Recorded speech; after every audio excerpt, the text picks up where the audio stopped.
जय हिंद बच्चों। आज की क्लास में हम लोग जानेंगे भारतेंदु हरिश्चंद्र जी का जीवन परिचय। यह कक्षा 11 के सभी बच्चों के लिए है और भारतेंदु हरिश्चंद्र जी का जीवन परिचय कक्षा 11 के पेपर में, चाहे वो अर्धवार्षिक पेपर हो चाहे वार्षिक पेपर हो, वह ज़रूर पूछता है भारतेंदु हरिश्चंद्र जी का जीवन परिचय।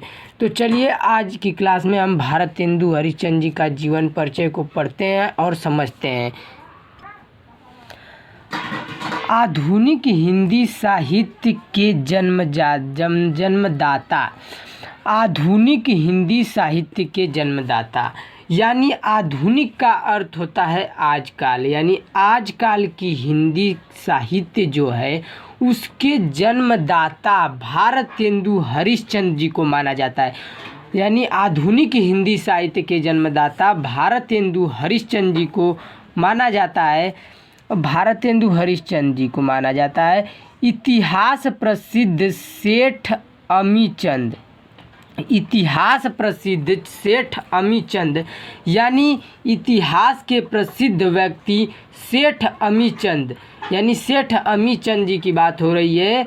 यानी जो सेठ अमीचंद जी हैं वह इतिहास के प्रसिद्ध व्यक्ति है।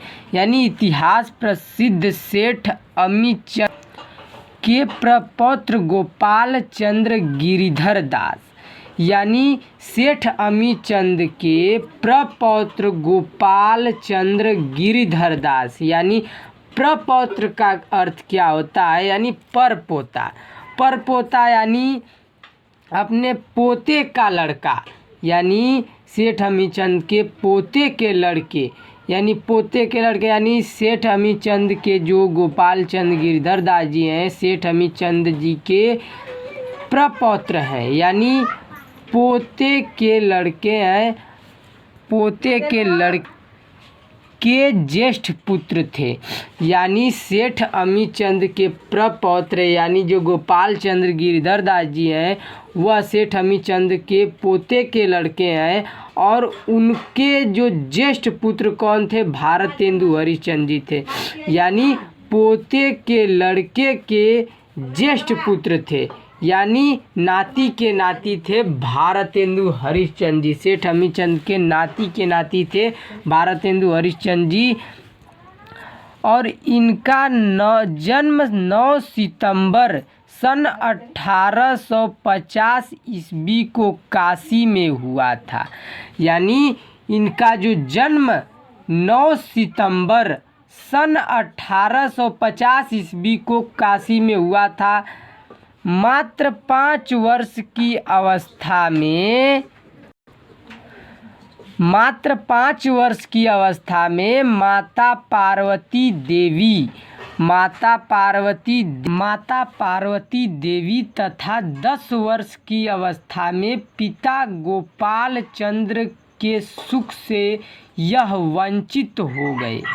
यानी 5 वर्ष की अवस्था में, मात्र 5 वर्ष के जब ये थे, 5 वर्ष की अवस्था में, तब माता पार्वती देवी यानी इनकी जो माता थी जिनका नाम पार्वती देवी था, उनके सुख से यह वंचित हो गए। फिर तथा जब 10 वर्ष की अवस्था में आए तब पिता गोपाल चंद्र के सुख से भी यह वंचित हो गए। यानी 5 वर्ष की अवस्था में माता का संग छोड़ दिए, अब माता का साया इनके सर से हट गया और 10 वर्ष के जब ये हुए तो पिता का साया सर से हट गया। फिर विमाता मोहन बीबी का इन पर विशेष प्रेम न होने के कारण इनके पालन पोषण का भार काली कदमा दाई और तिलकधारी नौकर पर था। यानी विमाता मोहन बीबी यानी सौतेली माता, यानी सौतेली माता का इन पर विशेष प्रेम न होने के कारण, सौतेली माता मोहन बीबी का इन पर विशेष प्रेम न होने के कारण इनके पालन पोषण का भार काली कदमा दाई और तिलकधारी नौकर पर था। फिर चलिए आगे देखते हैं। पिता की असामयिक मृत्यु के बाद क्वींस कॉलेज वाराणसी में 3-4 वर्ष तक अध्ययन किया। यानी पिता की असामयिक मृत्यु के बाद, यानी जब उनके पिताजी जो थे उनकी असामयिक मृत्यु हो गई थी, यानी बिना समय की मृत्यु हो जाना, उसे असामयिक मृत्यु कहते हैं। असामयिक मृत्यु कहते हैं जो बिना समय की मृत्यु हो जाती है व्यक्ति की। तो फिर उसके बाद क्वींस कॉलेज जो वाराणसी में पड़ता है उसमें 3-4 वर्ष तक अध्ययन किया इन्होंने। फिर उस समय काशी के रईसों में केवल राजा शिव प्रसाद सीतारेहिंद ही अंग्रेजी पढ़े लिखे थे। यानी उस समय की बात है, काशी के रईसों में यानी अमीरों में, काशी के रईसों यानी अमीरों व्यक्तियों में केवल राजा सीतारेहिंद ही अंग्रेजी पढ़े लिखे थे। इसलिए भारतेंदु जी अंग्रेजी पढ़ने के लिए उनके पास जाया करते थे। यानी इसलिए भारतेंदु हरिश्चंद्र जी जो हैं अंग्रेजी पढ़ने के लिए उनके पास जाया करते थे और उन्हें गुरुतुल्य मानते थे, यानी उनको गुरु का दर्जा दिया करते थे। कौन? भारतेंदु हरिश्चंद्र जी। कॉलेज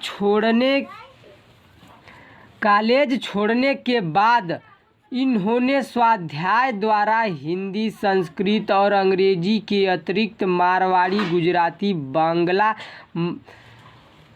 उर्दू, पंजाबी आदि भाषाओं का ज्ञान प्राप्त किया। यानी कॉलेज छोड़ने के बाद भी इन्होंने स्वाध्याय यानी अपने स्वयं के अध्ययन से, यानी स्वयं की पढ़ाई के द्वारा हिंदी, संस्कृत और अंग्रेजी के अतिरिक्त मारवाड़ी, गुजराती, बांग्ला, उर्दू, पंजाबी, मराठी आदि भारतीय भाषाओं का ज्ञान प्राप्त किया इन्होंने। फिर 13 वर्ष की अल्पावस्था में इनका विवाह काशी के रईस लाला गुलाब राय की पुत्री मन्ना देवी से हुआ। यानी जब यह 13 वर्ष के थे, इनकी अल्पावस्था थी, तभी इनका विवाह यानी शादी हो गया। और किससे? रईस लाला गुलाब राय की पुत्री थी, यानी अमीर लाला गुलाब राय की पुत्री थी वो, जिनका नाम मन्ना देवी था, उनसे हुआ इनका विवाह। इनके 2 पुत्र और 1 पुत्री थी। पुत्रों की बाल्यावस्था में ही मृत्यु हो गई थी। यानी इनके जो 2 पुत्र थे उनकी बाल्यावस्था में ही मृत्यु हो गई थी, जबकि पुत्री विद्यावती सुशिक्षित थी। और जो इनकी पुत्री थी एक, वह उनका नाम विद्यावती, जो पूरी तरह से सुशिक्षित थी। सुशिक्षित का मतलब अच्छी तरह से पढ़ी लिखी थी। भारतेंदु जी ने अनेक स्थानों की यात्राएं की। यानी भारतेंदु जी जो हैं अनेक स्थानों की यात्रा की इन्होंने। फिर ऋण लेने की आदत भी इन पर पड़ गई।